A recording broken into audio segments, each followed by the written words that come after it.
আমাদের সঙ্গে আছেন সোম সাধুকার। ওনার বাবা আজকে স্টেট কোটা জেএনএম কমপ্লিট করে এসেছেন। 10 নম্বরে যদি নম্বর দিতে হয় কত নম্বর দেবেন?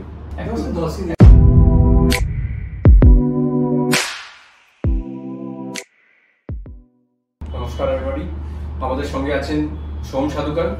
ওনার বাবা মিস্টার শঙ্কর সাধুকার অনেকদিন ধরে আমাদের সঙ্গে যুক্ত ছিলেন। আজকে স্টেট কোটা জেএনএম কমপ্লিট করে এসেছেন। মুখে একটু হাসি দেখতে পাচ্ছি। তাহলে স্যার কি বলবেন? স্যাটিসফাইড? একদম স্যাটিসফাইড। 10 নম্বরে যদি নম্বর দিতে হয় কত নম্বর দেবেন? একটু বেশি, 10 থেকে ভালো। আমি ভাবতাম একটু 9 নম্বর দেবেন।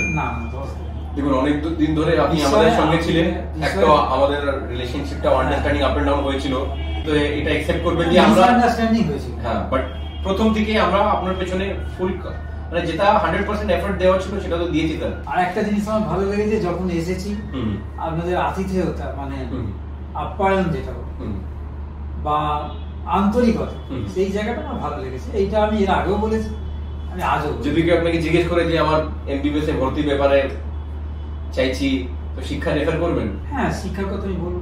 সব কলেজ নিয়ে স্যাটিসফাইড? ম্যাম, আপনার চিন্তা শেষ? এতদিন ধরে অনেক চিন্তাই ছিল, হচ্ছে না, ব্যাঙ্গালোর যাচ্ছি, এখানে ওইখানে, আবার যে স্টেট কোটা যে মক রাউন্ডটা ফিজিক্যাল রাউন্ডটা চলিয়ে দিয়েছিল, আমাদের খুব টেনশন ছিল। বাট যেহেতু আজকে হয়ে গেছে, অবশ্যই আপনার তো এই ব্যাপার নিয়ে তো আর স্যাটিসফাইড তো না? ঠিক আছে, থ্যাংক ইউ এভরিওয়ান।